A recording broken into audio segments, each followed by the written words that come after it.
नमस्कार, मैं हूं विवेक लॉ। आज डीएनए मनी की शुरुआत करने से पहले मेरे मन में कुछ लाइनें आ रही हैं। आपको वो गाना तो याद ही होगा, तू जहां जहां चलेगा मेरा साया साथ होगा। ये फिल्म 1966 में आई थी जिसका नाम था मेरा साया। लेकिन आज हम इस फिल्म पर कोई चर्चा नहीं करने जा रहे हैं। आज हम एक और साये की बात कर रहे हैं जो साथ साथ चल रहा है। आप ऑफिस जाते हैं या फिर घर कब पहुंचते हैं, एक साया लगातार आपका पीछा करता रहता है। इससे पहले कि आप सोच में पड़ जाएं, तो चलिए मैं आपको एक हिंट दे देता हूं। आज हम सब इंटरनेट यूज कर रहे हैं, लेकिन क्या आपको पता है कि आप वहां बहुत कुछ ऐसा छोड़कर जा रहे हैं जो बेहद संवेदनशील और बेशकीमती है। इससे पहले कि मैं आपकी और जिज्ञासा बढ़ाऊं, पहले ये रिपोर्ट देखिए।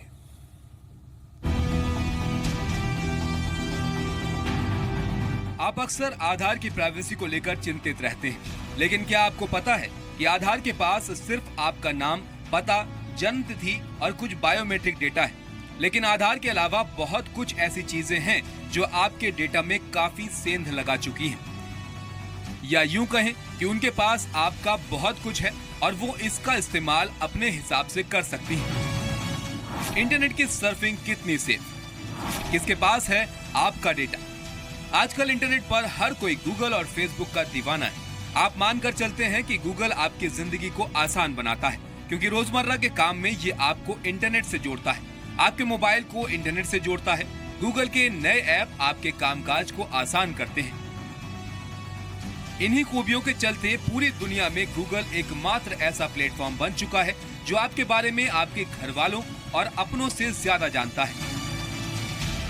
मुझे तो नहीं लगते काफ़ी सेफ होंगे वहाँ, क्योंकि जब भी हम ब्राउज करते हैं तो हम जितने भी विंडोज़ ओपन अप करते हैं तो मल्टीपल टैब्स में हम जितने भी डेटास को व्यू कर रहे हैं, हर जगह वो डेटा ट्रांसफ़र हो जाता है। तो गूगल और फेसबुक को देखते हुए तो डेटा थेफ्ट बहुत ज़्यादा हो। फेसबुक और गूगल सेफ नहीं है मेरे ख्याल से, तो क्योंकि उससे क्राइम ज़्यादा हो सकते हैं। मुझे तो मैडम ये फेसबुक और गूगल ये हमारे फ्यूचर के लिए अच्छा भी है और बुरा भी है। ये तो बिल्कुल सेफ नहीं लगता, क्योंकि ये ऐसी चीज़ें हैं कि अनवांटेड पब्लिक भी आपका देखता है। जैसे कि मान लीजिए आप अपने बच्चे का डालते हैं कभी कि आपका बच्चा जा रहा है स्कूल, ये जाता है, इसका टाइमिंग ये है, आने का टाइमिंग ये है, या ये यहाँ पे पढ़ता है। जो एक अनवांटेड पब्लिक रहता है जो आपको जानता नहीं है, लेकिन उसको आपको हार्म करना है, तो वो ये कर सकता है कि हाँ ये इसका ये सिक्योर तो नहीं है, इसको जाके हम यहाँ पे कुछ कर सकते हैं। यहाँ तक कि ये उन चीजों को भी बखूबी जानता है जो आप भूल चुके हैं। आप यहाँ तक कह सकते हैं कि गूगल आपके ड्राइंग रूम से आगे बढ़कर पहले बेडरूम और फिर आपके दिमाग में घर कर चुका है। या एक दो बार तो ऐसा हुआ है कि थोड़ा बहुत कमर्शियल यूज़ हुआ है। लाइक उनका फ़ोन आया कि हमें आपका सो एंड सो जानकारी मिली है, यहाँ से आप इस चीज़ में इंटरेस्टेड हो, लाइक लोन्स एंड ऑल। उन सब में अगर कभी भी सोशल मीडिया पे हमने उसके बारे में सर्च किया है या फिर किसी और चीज़ के लिए भी सर्च किया है, ऐसा एक दो बार हुआ है। देखा जाए तो देखिए, हम अपने ज़िंदगी का जो मैक्सिमम टाइम आज के डेट में ये सोशल मीडिया और डिजिटल प्लेटफॉर्म पे स्पेंड कर रहे हैं, और हम उसमें इतने मशगूल हो जाते हैं कि हमें मालूम ही नहीं पड़ता है कि ये भी एक इतना इम्पोर्टेंट इशू हो सकता है जो एक नेशनल लेवल पे या पार्लियामेंट में उसके ऊपर भी डिबेट होना चाहिए। हम तो आधार के ऊपर पूरा एकदम मचड़ पड़ते हैं कि नहीं, ये ऐसा नहीं होना, हमारी आइडेंटिटी चुराई जा रही है। बट इसके ऊपर भी एक बात होनी चाहिए। लेकिन अब यहीं से शुरू हो जाती है वो चीजें जो ज्यादातर लोग गूगल के बारे में नहीं जानते। बीते कुछ महीनों से दुनिया भर में बहस छिड़ी है कि गूगल आपके बारे में क्या क्या जानता है और उन जानकारियों का वो कैसे इस्तेमाल करता है। इसके साथ ही गूगल के पास मौजूद आपकी ये जानकारियां कैसे आपके लिए परेशानी का सबब बन सकती हैं। तो ऐसे में ये जानना बेहद जरूरी हो जाता है कि आखिर गूगल आपको कितना जानता है, आपकी कौन कौन सी जानकारियां गूगल के पास हैं। क्या जितनी चर्चा आधार पर डेटा सुरक्षा को लेकर हो रही है, उतनी गूगल, फेसबुक जैसी दिग्गज आईटी कंपनियों को भी लेकर होनी चाहिए? आज डीएनए मनी में हम इसी का विश्लेषण करने जा रहे हैं। Report DNA money. DNA money में एक एक करके आपके सामने तमाम तरह की जानकारियां हम रखेंगे जो आपके बेहद काम की है। लेकिन सबसे पहले आपको यह समझाते हैं कि आखिर गूगल और फेसबुक आपकी कितनी जानकारियां अपने पास रखते हैं। कहीं ऐसा तो नहीं कि आप खुद के बारे में जो चीजें याद नहीं रखते उन्हें भी गूगल फेसबुक याद रखते हैं। ये जानकारी हमें दे रहे हैं अभिषेक तेला।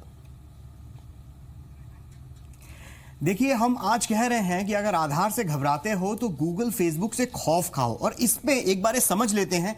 ग्राफिक्स के जरिए मैं समझाना चाहता हूं कि आधार के बारे में हम जो कहते हैं कि आधार क्या क्या जानता है हम लोगों के बारे में। आइरिस स्कैन यानी हमारे आंखों के आइरिस के स्कैन देखता है, फिंगरप्रिंट्स स्कैन यानी बायोमेट्रिक्स रखता है अपने पास, address, PAN number, mobile number, bank accounts और पर्सनल डिटेल्स की, जैसे मैं मेल हूं या फीमेल हूं, और जैसे कहा जाए बाकी इस तरह की मेरे फोटोग्राफ्स, इस तरह की पर्सनल डिटेल्स रखता है। पर अगर हम देखें कि गूगल और फेसबुक, इसके मुकाबले गूगल और फेसबुक के पास क्या क्या है, तो सबसे पहले तो यह समझ लेते हैं कि गूगल की सर्विसेज ही इतनी ज्यादा हैं, इतना क्लाउड है, और हम में से हर कोई इन सर्विसेज को यूज कर रहा है। तो गूगल के जो दशा अवतार हैं, नंबर 1 इसमें नो डाउट गूगल सर्च, जिसका हम रोजाना कहीं ना कहीं इस्तेमाल कर रहे होते हैं। एंड्रॉइड ऑपरेटिंग सिस्टम 90%, लगभग 90% स्मार्टफोन एंड्रॉइड ऑपरेटिंग सिस्टम पर चलते हैं, यानी 90% फोन एंड्रॉइड के ऊपर हैं।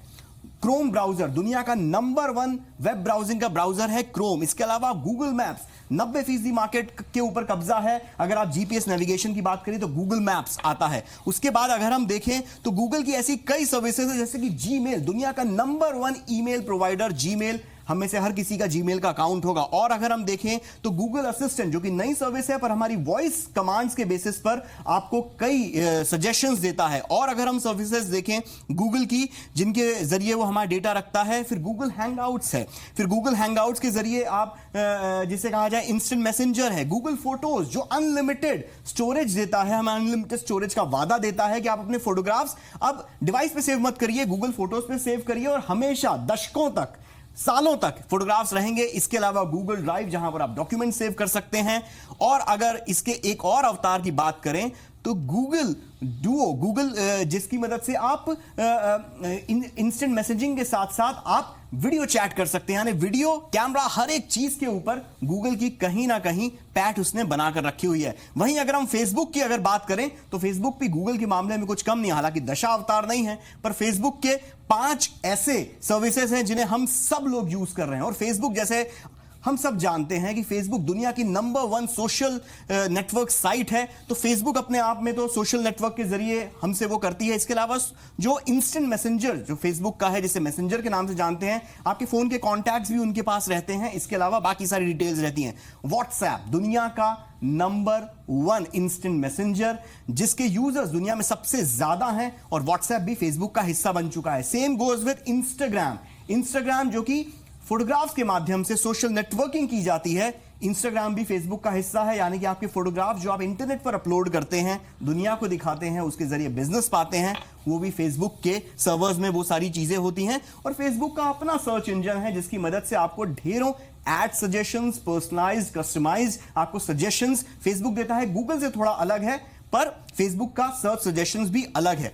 अब एक बार देख लेते हैं कि आखिर आपको थोड़ा सा डराने की कोशिश करते हैं कि किन किन तरीके की जानकारी जो है वो दरअसल गूगल फेसबुक कंबाइन करके हम लोगों के पास रहते हैं। कॉन्टैक्ट्स, हम सबके कॉन्टैक्ट्स गूगल फेसबुक के पास रहते हैं। आप फेसबुक मैसेंजर यूज कीजिए या फिर आप गूगल की कोई भी सर्विस यूज करें, कॉन्टैक्ट्स गूगल के पास है, एंड्रॉइड फोन के जरिए भी वहां तक जाते हैं। मैसेजेस, एसएमएस, ईमेल, सब मैसेजेस उनके पास जाते हैं। फोटोग्राफ्स, गूगल फोटोज यूज करें, फेसबुक पे डालिए, इंस्टाग्राम पे डालिए। डेली कैलेंडर, यानी कि हम लोग क्या कर रहे हैं, किस वक्त किसके साथ अपॉइंटमेंट है, मेल क्लाइंट्स के जरिए वो मिल जाते हैं। स्मार्टफोन का camera access, Facebook app use करिए अपने स्मार्टफोन के जरिए, या फिर गूगल एक्सेस कीजिए उनके किसी ऐप को, स्मार्टफोन के कैमरा का एक्सेस यानी देख सकते हैं आपको। इसके अलावा ईमेल, जीमेल अगर आप यूज करते हैं या फेसबुक की ईमेल यूज करते हैं तो ईमेल्स के जरिए जितना भी डेटा है वो सब उनके पास है। लोकेशन, गूगल मैप्स या फिर फेसबुक, जैसे आप फेसबुक पर चेक इन कर सकते हैं कि आप इस वक्त कहां पर हैं।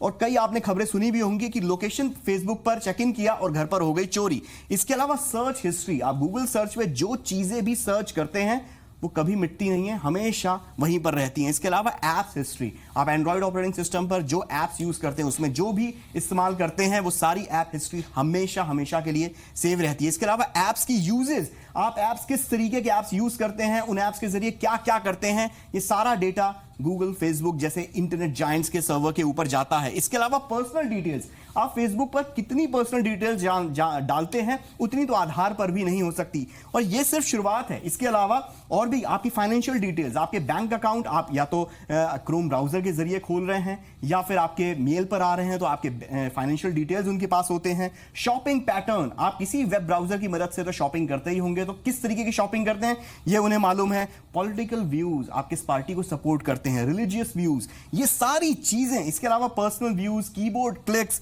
ट्रैवल पैटर्न्स, ये तो छोटी सी लिस्ट है जनाब, ये पूरा 1 घंटा कम पड़ेगा ये सारी डिटेल्स बताने के लिए।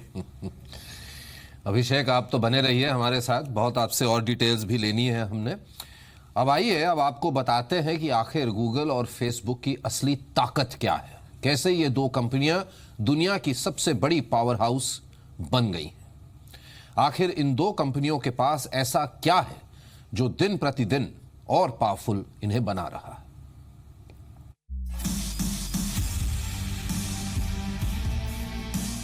गूगल और फेसबुक क्या ताकतवर बनते जा रहे हैं, क्योंकि इन दोनों कंपनियों के पास वो चीज है जो किसी के पास नहीं है। जी हाँ, जो डेटा इन 2 कंपनियों के पास है वो इन्हें इनोवेशन की दुनिया में सुपर पावर बना रहा है।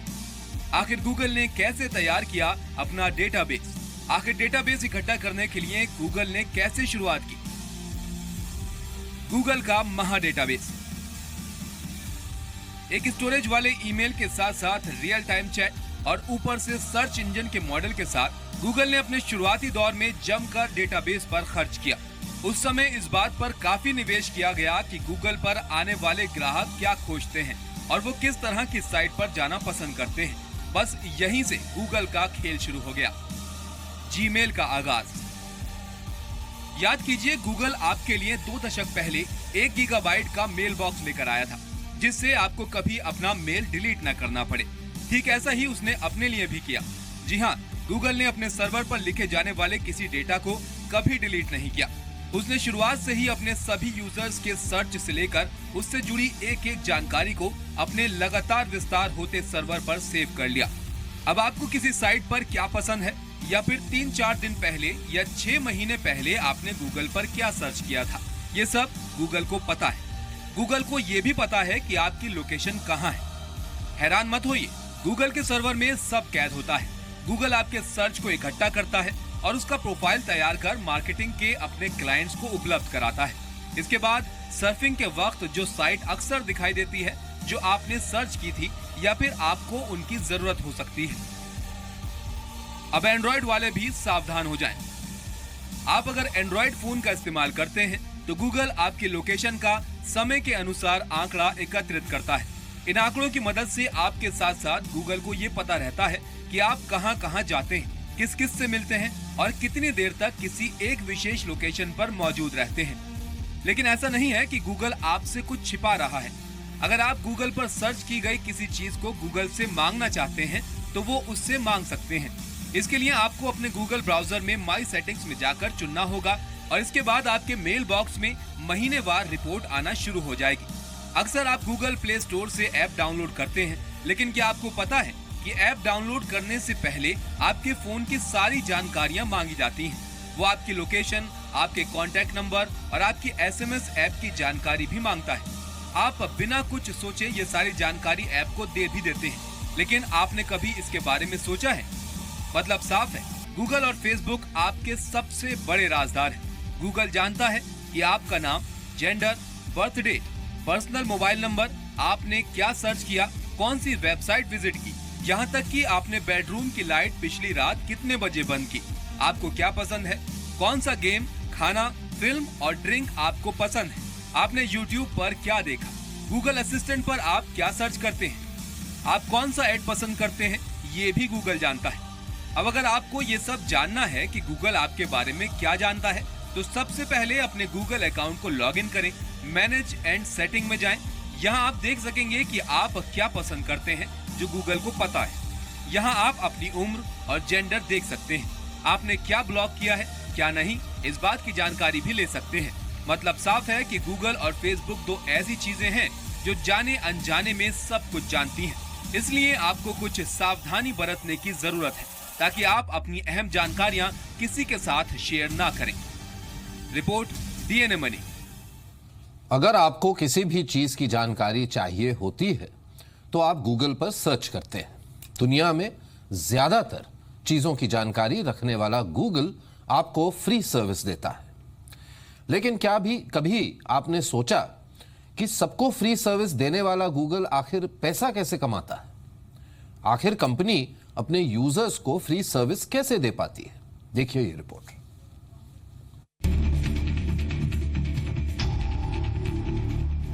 कैसे कमाई करता है गूगल?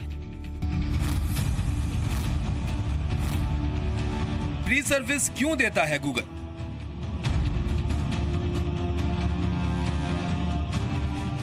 देखिए कैसे अरबों कमाता है गूगल। क्या आप जानते हैं कि दुनिया की कोई भी बड़ी से बड़ी और छोटी से छोटी चीजों की जानकारी पलक झपकते ही आपके सामने पेश करने वाला गूगल हर मिनट कितना कमाता है? दरअसल गूगल की कई सर्विसेज हैं। गूगल की पेरेंट यानी मुख्य कंपनी का नाम है अल्फाबेट। मीडिया रिपोर्ट्स के मुताबिक अल्फाबेट की ज्यादातर कमाई विज्ञापन के जरिए होती है। कंपनी की कमाई का 88% हिस्सा गूगल एडवर्ड और यूट्यूब से आता है, जबकि 11% कमाई गूगल प्ले सर्विस और पिक्सल प्रोडक्ट से होती है। जबकि अन्य प्रोडक्ट जैसे नेस्ट, वेरिली, गूगल फाइबर और अन्य तरीकों से अल्फाबेट की 1% कमाई होती है। हम गूगल की जिन सर्विसेज को मुफ्त समझते हैं, गूगल उन्हीं चीजों के लिए कहीं और से पैसे कमाता है। कंपनियां अपने कस्टमर्स के बारे में यानी कि यूजर्स के बारे में गूगल से जानकारियां खरीदती हैं और गूगल को अपने विज्ञापन देती हैं। इसे आप ऐसे समझ सकते हैं, जब आप कंप्यूटर में कुछ सर्च करते हैं तो ऊपर के 4-5 रिजल्ट में ऐड लिखा होता है। इसका मतलब होता है कि वो सभी विज्ञापन है और गूगल जिस कंपनी का रिजल्ट दिखाता है वो कंपनियां गूगल को पैसे देती हैं। इसके अलावा आप जब कोई वेबसाइट खोलते हैं तो भी आपको अलग अलग कंपनियों के विज्ञापन देखने को मिलते हैं, जिन्हें गूगल आपके सर्च बिहेवियर के आधार पर आपको भेजता है। जिन कंपनियों के विज्ञापन आप देखते हैं वो सभी कंपनियां गूगल को पैसे देती हैं। आमतौर पर गूगल उन्हीं विज्ञापनों को यूजर के सामने पेश करता है जिन्होंने एक भी बार उस चीज के बारे में सर्च किया होता है। विज्ञापन पर हर क्लिक के लिए गूगल कुछ सेंट से लेकर सैकड़ों डॉलर यानी 67 पैसे से लेकर 6500 रुपए तक वसूलता है। मीडिया रिपोर्ट्स के अनुसार 2015 की दूसरी तिमाही में गूगल की कुल कमाई 17.3 बिलियन डॉलर यानी लगभग 1,16,000 करोड़ रुपए थी। इसमें से 97% सिर्फ विज्ञापनों से आया था। गूगल की कमाई कीवर्ड से भी होती है। मीडिया रिपोर्ट्स के मुताबिक गूगल के 20 सबसे महंगे कीवर्ड्स में से पहला इंश्योरेंस है। इसके बाद लोन कीवर्ड दूसरे नंबर पर है। इसी तरह के कीवर्ड्स लोग काफी सर्च करते हैं। एक बार जब यूजर ये कीवर्ड्स शो करता है तो गूगल रिलेटेड विज्ञापन आपको दिखाने लगता है और जिस कंपनी का विज्ञापन आपको दिखाया जाता है वो कंपनी गूगल को पैसे देती है। आज दुनिया में लगभग हर इंसान के पास स्मार्टफोन है। स्मार्टफोन के जरिए लोग गूगल से लगभग हर समय जुड़े रहते हैं। यही वजह है कि गूगल ने ढेर सारे प्रोडक्ट्स मोबाइल के हिसाब से डिजाइन किए हैं। Mobile advertising, mobile apps, mobile content, mobile devices और इस तरह गूगल आपका डेटा इकट्ठा करता है और जितना ज्यादा डेटा यानी जितने ज्यादा लोग गूगल की सर्विस इस्तेमाल करेंगे, गूगल की कमाई बढ़ती जाएगी। यही वजह है कि गूगल आपका हर राज जानता है और उसी के हिसाब से आपको चीजें दिखाता है। Report DNA money. अब सवाल उठता है, फेसबुक इतने पैसे कैसे कमाता है? क्योंकि फेसबुक भी उन्हीं दिग्गज कंपनियों में से एक है जो आपको फ्री सर्विस देता है और अरबों रुपए की कमाई करता है।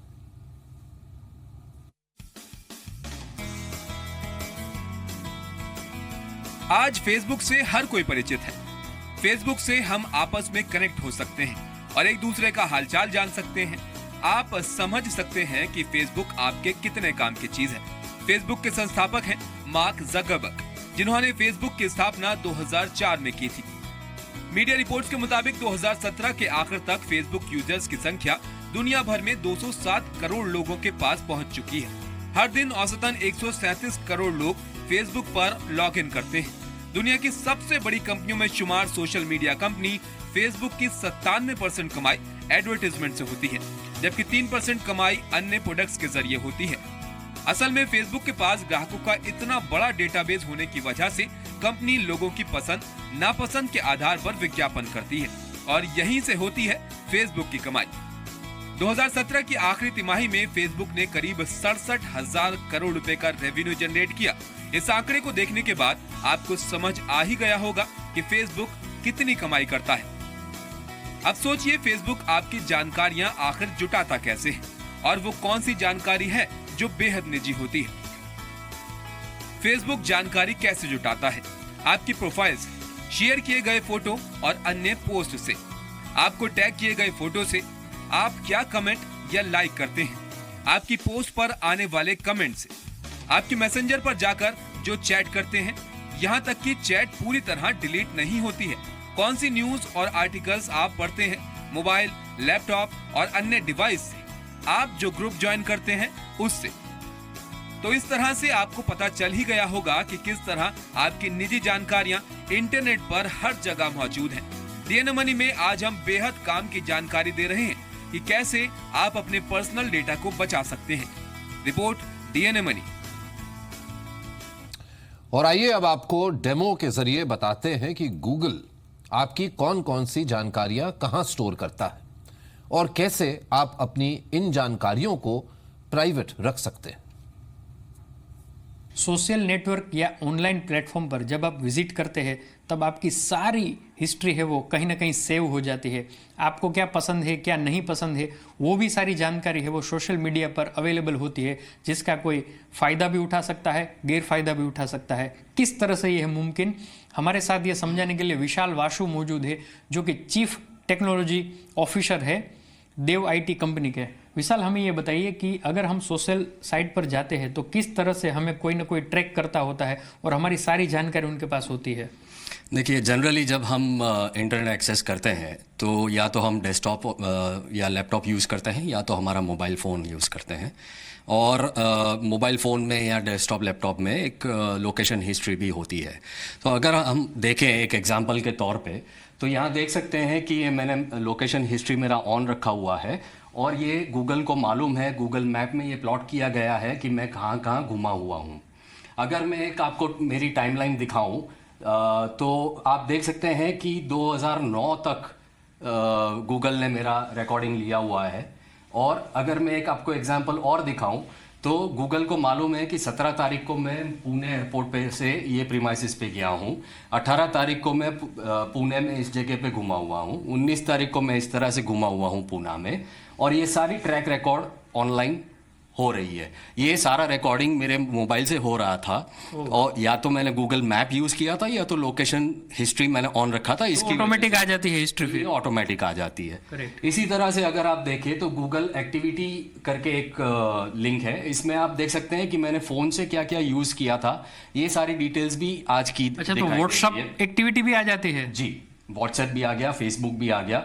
और अगर मैं मेरे कंप्यूटर से एक लेट्स से कि जी बिजनेस करके मैं एक सर्च लगा रहा हूँ, तो आप देखेंगे कि अगर मैं अभी रिफ्रेश करूँगा इसको तो देखिए अब कितना इमीडिएटली गूगल को मालूम पड़ गया कि मैंने 3:18 को जी बिजनेस सर्च किया था। ओके।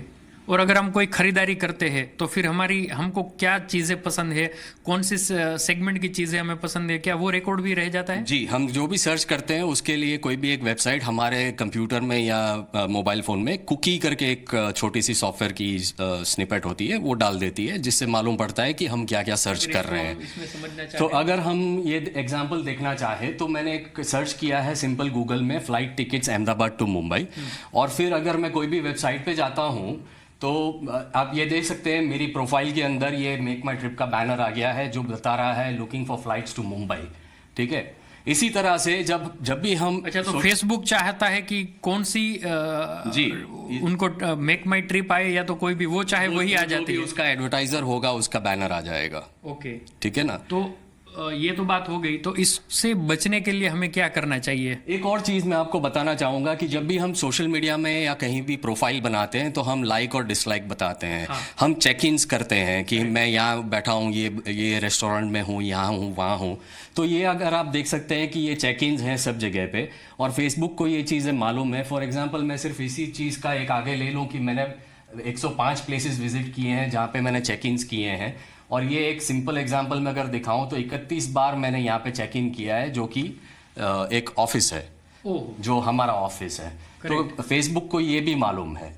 और इन सब से अगर आप इन सिंपल टर्म्स कोई भी एक साधारण आदमी ये डेटा बचाना चाहता है तो हर ब्राउजर के अंदर एक इन ब्राउजर इन प्राइवेट विंडो आता है। आप जाएंगे तो जी, वहां पर ये इन प्राइवेट विंडो आता है या इनकॉग्निटो मोड आता है। अगर इसको ऑन करेंगे तो आप देख सकते हैं it shares browsing in private, और ये प्राइवेट से आप जो भी डेटा एक्चुअली सर्च करते हैं या कुछ भी करते हैं वो गूगल को या किसी सोशल मीडिया प्लेटफॉर्म को नहीं जाता है।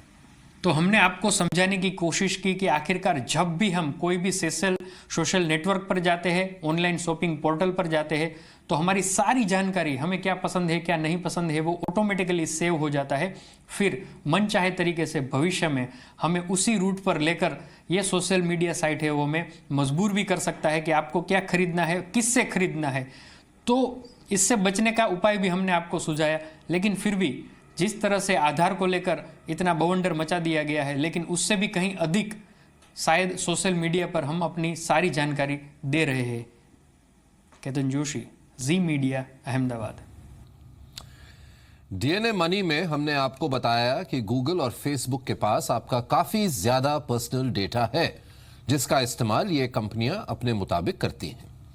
लेकिन जब आप गूगल और फेसबुक चलाते हैं तो कुछ चीजें ऐसी हैं जिनका ख्याल आप भी रख सकते हैं। देखिए वो कौन सी चीजें हैं, बता रही है स्वाति रायना। शुक्रिया विवेक। ये तो अब तक बात समझ आ गई होगी दर्शकों को कि गूगल और फेसबुक आपके बारे में सब कुछ जानते हैं। मतलब आप क्या सर्च करते हैं, आपकी लोकेशन क्या है, आप कहां पर जाते हैं, किन चीजों के बारे में आपका ज्यादा इंटरेस्ट है, ये गूगल को पता है। लेकिन अब ये भी समझ लीजिए कि आपको किन बातों का ध्यान रखने की जरूरत है, क्योंकि आप में से हर कोई गूगल फेसबुक का इस्तेमाल तो करते ही हैं। तो जरा कुछ सत्य वचन हम आपको बताने जा रहे हैं इंटरनेट के। सबसे पहले क्या सर्च करते हैं वो गूगल या फेसबुक को पता होता है। इसके लिए क्या करें, सर्वर में सभी सर्च हिस्ट्री सेव रहती है। आपको तो पता ही होगा, एक ऑप्शन आता है राइट हैंड साइड में, टॉप राइट हैंड साइड में, वहां पर एक हिस्ट्री का बटन आएगा। वहां पर जब क्लिक करेंगे तो आपको पता चलेगा कि पिछले कई समय से आपने क्या क्या नेट पे सर्च किया है। इसके अलावा myactivity.google.com पर जब आप जाएंगे वहां पर भी आपकी जो सर्च एक्टिविटी है आपको पता चल जाएगी। आप Ctrl+H टैब से भी हिस्ट्री अपनी देख सकते हैं कि आपने किन किन चीजों के बारे में पता किया है पिछले कुछ हाल के दिनों में इंटरनेट पर। वहीं इसके बाद आप इसे डिलीट भी कर सकते हैं। आपके पास ये ऑप्शन मौजूद है जिससे कि किसी और को इसके बारे में पता ना चले। अगर चाहते हैं कि गूगल सर्च हिस्ट्री कभी सेव ना करे तो इसके लिए भी आपके पास ऑप्शन है। myaccount.google.com पर जाकर वेब एंड एक्टिविटी को आप डिसेबल कर सकते हैं। मतलब जो भी आपने सर्च किया है, जहां पर भी आप किसी भी साइट पर गए हैं, उसको आप अपना काम पूरा होने के बाद आराम से डिलीट भी कर सकते हैं। ये आपकी जो प्राइवेसी है उसको इंश्योर करेगा और बाकियों को पता भी नहीं चलेगा कि आप उस टाइम पर क्या सर्च कर रहे थे। इसके अलावा आपकी लोकेशंस भी आपको बताएं। गूगल फेसबुक को पता होती है, हम बार बार प्राइवेसी की बात करते हैं, लेकिन जान लीजिए गूगल फेसबुक जानता है सब। आपकी लोकेशन का हिसाब जो है google.com/maps/timeline में सेव्ड रहता है। आप कहां पर गए थे, किन किन रास्तों के थ्रू गए थे, मोस्ट फ्रीक्वेंटली कहां जाते हैं, ये पता होता है। यहां पर आप दिन, महीने, साल के हिसाब से लोकेशन हिस्ट्री भी देख सकते हैं। साथ ही अब आप क्या करें, इसके लिए सेटिंग्स आइकन को आप क्लिक करके आप अपनी लोकेशन हिस्ट्री भी मैनेज कर सकते हैं। आप चाहते हैं कि आप कहां पर जाते हैं उसके बारे में किसी को पता ना चले, गूगल फेसबुक के पास इसका डेटाबेस ना रहे, उसका भी इलाज है। चाहे तो चुनिंदा या फिर पूरी लोकेशन आप डिलीट भी कर सकते हैं। आप अगर चाहें कि गूगल ना जाने कि आप कहां पर जाते हैं, प्राइवेसी मेंटेन रहे, तो ये भी करिए। या फिर लोकेशन ट्रैकिंग पॉज भी कर सकते हैं, तो गूगल आपकी जो लोकेशन है वो ट्रैक नहीं कर पाएगा। हालांकि इसके कुछ फायदे हैं तो कुछ नुकसान भी हो सकते हैं, ये भी समझ लीजिए। मसलन नुकसान, जरूरत होने पर लोकेशन हर बार आपको ऑन करनी पड़ेगी। एक ऑन बटन आपके फोन में जरूर होता होगा जिसमें लोकेशन ऑन या ऑफ, और गूगल बार बार पूछता भी है do you want to switch on your location. यही वो बटन है जो आपके लोकेशन के बारे में गूगल को बताता है। इसके अलावा इंटरनेट पर जो देखा है वो भी गूगल और फेसबुक को सब पता है। यूट्यूब या फेसबुक वीडियोस पर जो कुछ भी आप देखते हैं सेव रहता है, इसलिए थोड़ा ध्यान से सर्च किया कीजिए। myactivity.google.com google.com पर YouTube सिलेक्ट करके आप क्या कर सकते हैं, आप अपने YouTube सर्च हिस्ट्री को एक्सेस भी कर सकते हैं कि आपने कौन कौन सी साइट पे क्या क्या वीडियोस देखे थे, कहां पर ब्राउज किया था। यहीं से आप अपनी एक्टिविटीज को कस्टमाइज भी कर सकते हैं। आप चाहे तो myaccount.google.com पर भी जाकर प्राइवेसी चेकअप जो है वो कर सकते हैं।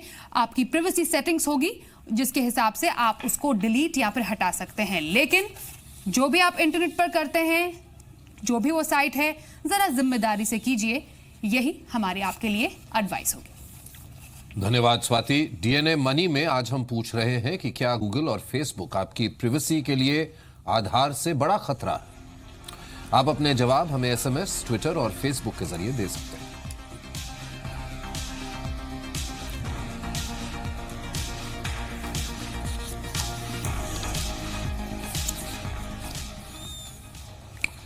हमारे साथ अब कुछ मेहमान भी जुड़ रहे हैं, कुछ एक्सपर्ट्स। विराग गुप्ता हैं, साइबर लॉ एक्सपर्ट हैं। डॉक्टर कमलेश बजाज हैं, ये एक्स फाउंडर हैं DSCI यानी कि data security council of India. और राहुल त्यागी हैं, वाइस प्रेसिडेंट हैं ल्यूसिडियस के। और बिजॉन मिश्रा हैं, कंज्यूमर एक्टिविस्ट हैं।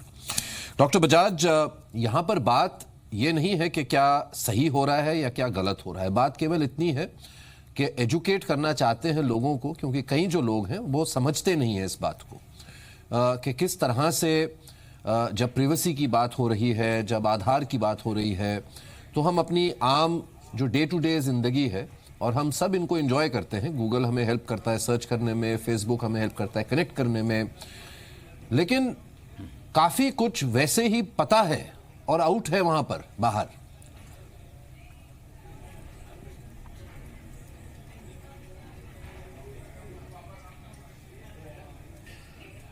मिस्टर बजाज। हेलो। हाँ जी, हाँ जी, आपने मेरा सवाल सुन पाया? हाँ नहीं सुना, नहीं, फिर से कहिए। जी, मेरा ये सवाल था कि जो हमने दिखाया है वो ये है कि सही है या गलत है, इसकी बात नहीं है। बात इसकी है कि अब जब क्योंकि प्राइवेसी है, इतना बड़ा डिबेट है सोसाइटी में आज, तो जाने ना अनजाने में हम वैसे भी काफ़ी अपने जो डिटेल्स हैं, एक्टिविटी है, वो हम वैसे भी दे रहे हैं।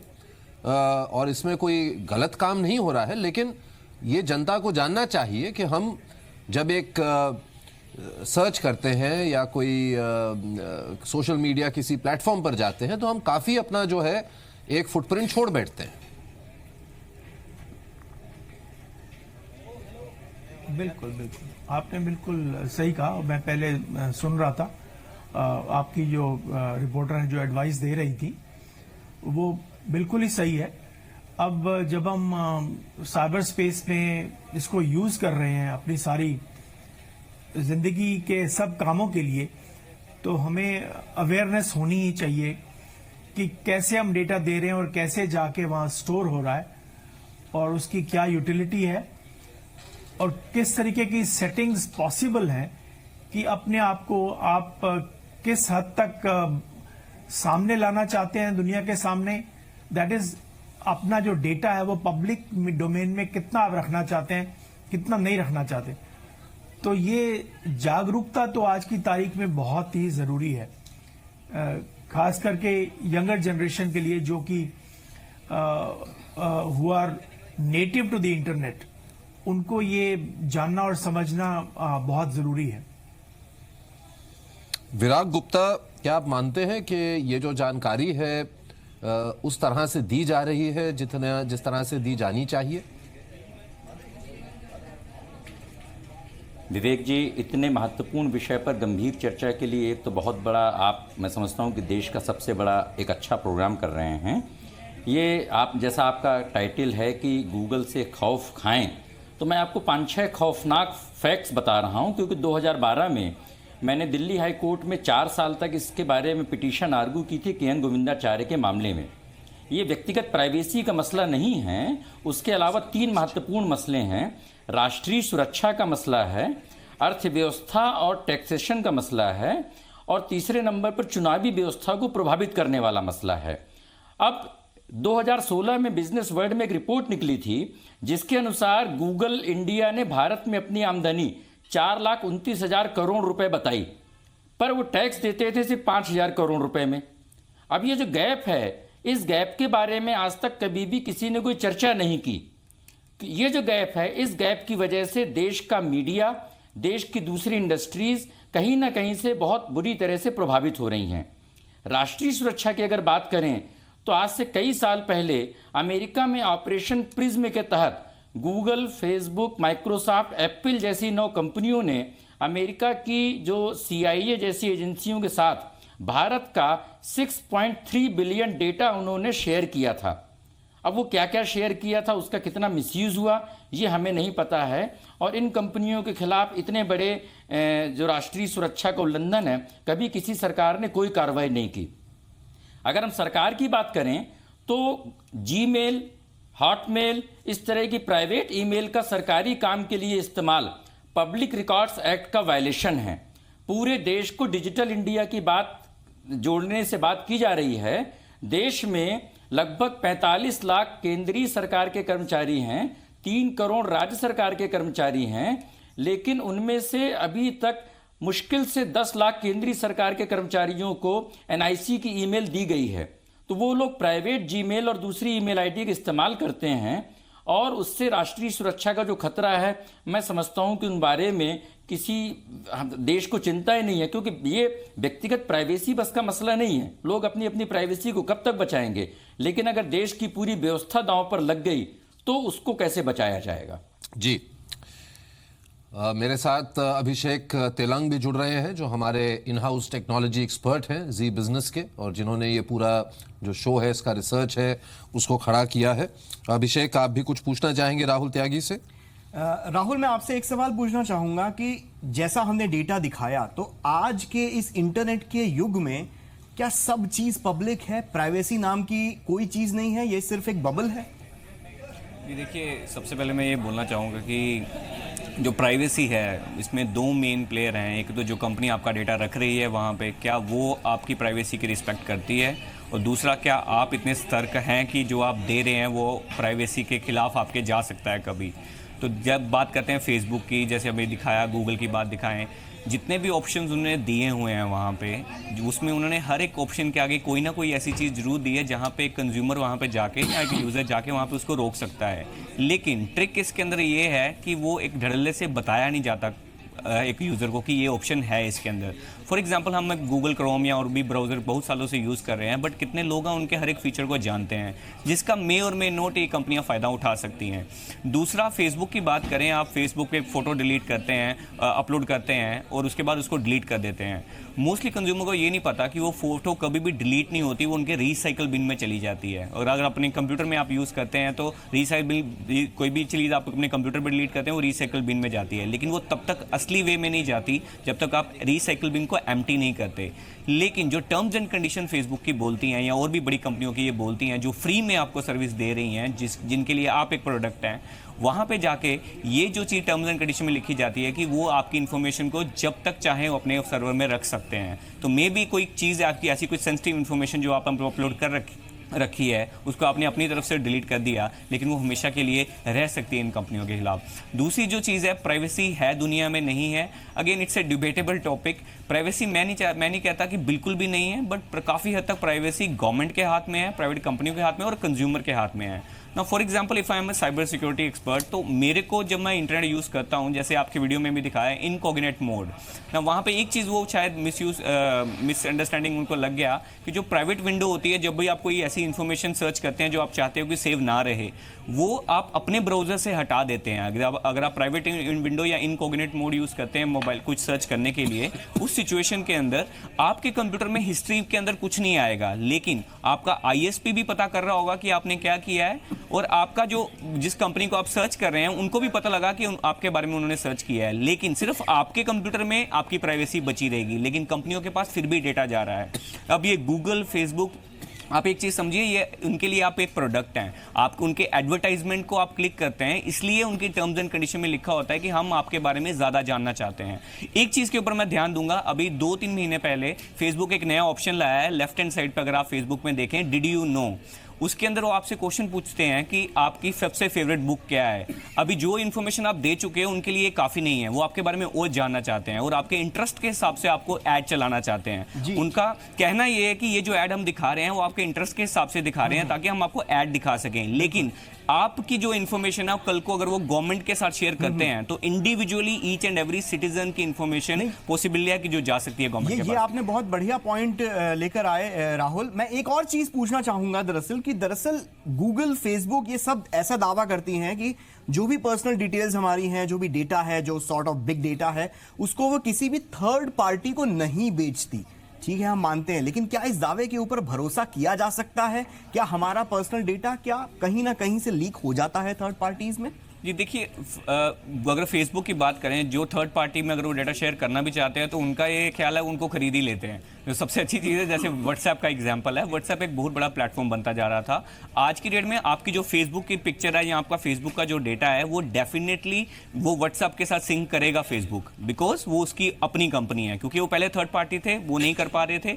अगर ये कहना कि वो थर्ड पार्टी से शेयर करेंगे, उनकी टर्म्स एंड कंडीशन में क्लियरली लिखा हुआ है वो कभी भी ये नहीं करेंगे। एक चीज़ हमें ध्यान रखनी चाहिए, गूगल, फेसबुक की एक प्रॉफिट मेकिंग कंपनी है और दुनिया की सबसे बड़ी कंपनीज हैं, और जो अमाउंट ये fear the only reason of security we have is, जो डर की बात ये है कि थर्ड पार्टी की बजाय अगर ये गवर्नमेंट को, यूएस गवर्नमेंट को शेयर करते हैं, तब हमारे इंडिया के इंडिविजुअल बंदे की हैबिट्स, उसका डर, उसका फियर, उसकी सैडनेस और एकदम जेनेटिक इन्फॉर्मेशन ए टू लेके जेड तक वो गवर्नमेंट के पास चली जाती है। अगर उनमें से कुछ गवर्नमेंट एम्प्लॉयज हैं जिनको वो प्लॉट करना चाहते हैं तो यू कैन अंडरस्टैंड उनके बारे में इतनी इन्फॉर्मेशन शायद कंट्री के अंदर नहीं होगी जो एक दूसरी कंट्री को जा सकती है, जो मिसयूज हो सकती है आगे जाके। अगर बात ये है और आप सब सुन रहे हैं, और बिजॉन मिश्रा जी आपके पास आता हूं मैं, तो फिर ये जो आधार के लिए जो लेकर जो इतना हम डिबेट कर रहे हैं, इतनी फाइट कर रहे हैं, तो ये तो फीकी पड़ जाती है इसके सामने। बिल्कुल। इनफैक्ट पहले तो हम आपको बधाई देना चाहता हूं कि ये वाकई में एक इम्पॉर्टेंट प्रोग्राम है उपभोक्ताओं तक पहुंचने के लिए और उनको जागरूक करने का और एम्पावरमेंट करने का। आज जो मुद्दे को आप उठाए हो वो बहुत अहम है और बहुत इम्पॉर्टेंट है और कंज्यूमर को जानना ज़रूरी है। इससे यही पता लग रहा है कि देखिए, आज के दिन में कोई भी चीज़ मुफ्त में आपको नहीं मिलेगा, ये तो समझ लीजिए बात। हर चीज़, जो भी ट्रांजैक्शन हो रहा है उसका एक कीमत होता है। आप यदि कोई भी इंफॉर्मेशन दे रहे हैं उसका यूज़, मिसयूज़ होना ही होना है। आप ये समझ के चलिए, you have to be alert. आप एज ए सिटीजन आपको अलर्ट होना होगा कि आप कौन से इंफॉर्मेशन पब्लिकली शेयर करेंगे या कौन सी इंफॉर्मेशन आप शेयर करना नहीं चाहेंगे। तो ये आपके ऊपर है, आपके चॉइस है। और टेक्नोलॉजी आज हम लोग को इतने एम्पावर कर रहे हैं कि हम यदि एक साइट पे चले जाते हैं लखनऊ की टिकट खरीदने के लिए, तो 4 साइट से हमारे पास रिक्वेस्ट आता है, are you still interested in going to Lucknow, I will give you a better fare. आप देखिए कि कितने एम्पावरमेंट कंज्यूमर को आ रहा है, कितने चॉइसेस आ रहे हैं, कितने कॉमर्स एक कॉम्पिटिटिवनेस में आ रहा है। तो आधार से डरना नहीं है, किसी भी फेसबुक, गूगल से डरना नहीं है, लेकिन हम लोग के कंट्री में एक स्ट्रॉन्ग रेगुलेटर अनिवार्य है। एक स्ट्रॉन्ग रेगुलेटर आना चाहिए कि कोई भी व्यक्ति यदि पता लगे वो कमर्शियल इंटरेस्ट को लेकर कॉम्प्रोमाइज कर रहा है, हमारा सेफ्टी और सिक्योरिटी को लेकर, सिटीजन सेफ्टी और सिक्योरिटी को कॉम्प्रोमाइज कर रहा है, तो उनको इतने कड़ी से कड़ी डिटरेंट सजा मिलनी चाहिए, तुरंत मिलनी चाहिए कि वो लोग दोबारा उस ढंग का गलती ना करें। तो इसीलिए Aadhaar is good for the country. Aadhaar होना चाहिए, उसका सिक्योरिटी भी उतने स्ट्रांग होना चाहिए जितना सिटीजन मांग रहे हैं। जी, ठीक है, लेकिन चॉइस और इन्फॉर्म चॉइस, उससे कंज्यूमर को प्लीज वंचित मना कीजिए। जी बिल्कुल। विराग, इनफैक्ट अगर देखें तो आधार कम से कम एक पार्लियामेंट्री एक्ट जो है उसके तहत है, और जैसे मिस्टर मिश्रा ने भी कहा कि बहुत ज़रूरी है कि जितनी भी सिक्योरिटी मिले उतनी ही काफ़ी भी नहीं होगी। दूसरी तरफ जैसे आपने कहा पहले कि अगर आप किसी भी इस तरह के प्लेटफॉर्म्स की जब हम बात करते हैं, फेसबुक हो, गूगल हो, कोई और हो, तो ये तो फिलहाल किसी भी एक्ट जो है उसके तहत नहीं आते, क्योंकि प्राइवेसी जो है वो तो अभी हाल ही में सुप्रीम कोर्ट ने उसको एक फंडामेंटल राइट कहा है और उस पर अभी भी आर्ग्यूमेंट्स चल ही रहे हैं कोर्ट के सामने। वो डिबेट पूरी खत्म नहीं हुई है, वो हियरिंग्स। तो कहीं ना कहीं आपको लगता है कि जो प्रिवेसी का जो इशू है उसको लेकर काफी अभी कुछ बाकी है? एक तरफ तो है जो सुप्रीम कोर्ट कह रही है, उसको जो एक किस्म का आधार दे रही है प्रिवेसी को, लेकिन सरकार को भी क्या वक्त आ गया है कि किसी तरह का जो एक प्रिवेसी को डिफेंड करने के लिए, क्योंकि अभी एक फंडामेंटल राइट डिक्लेयर हो चुकी है, तो एक रेगुलेटरी मैकेनिज्म खड़ा करना पड़ेगा? प्राइवेसी का जब 9 जजों का जजमेंट आया था, उन्होंने बड़ी इंटरेस्टिंग बात की थी कि आज प्राइवेसी को खतरा सरकार से ज़्यादा प्राइवेट कंपनियों से है। और उसमें एक जज साहब ने उदाहरण दिया था कि किस प्रकार से अली बाबा के पास कोई सामान नहीं है, विश्व का सबसे बड़ा प्लेटफॉर्म है, उबर के पास कोई टैक्सी नहीं है, सबसे बड़ी टैक्सी कंपनियां हैं, या फेसबुक के पास कोई कंटेंट नहीं है। तो इसमें देखिए 3 बातें बड़ी महत्वपूर्ण हैं। पहली बात तो ये है कि डेटा प्रोटेक्शन कानून, रविशंकर प्रसाद जी ने बोला था कि 31 दिसंबर तक इस कानून को ले आ देंगे। रेगुलेटर से पहले, रेगुलेटर किस चीज को रेगुलेट करेगा अगर कानून नहीं होगा?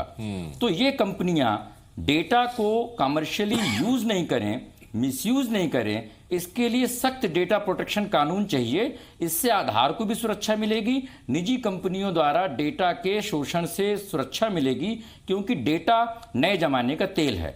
दूसरे नंबर पर मेक इन इंडिया के तहत ये सारी विदेशी कंपनियां जो भारत में व्यापार कर रही हैं, इनको भारत में सर्वर स्थापित करना जरूरी करना चाहिए, जिससे कि डेटा भारत से बाहर नहीं जाए, जैसा यूरोप में नियम है, जैसा अमेरिका में नियम है, जैसा चीन में नियम है।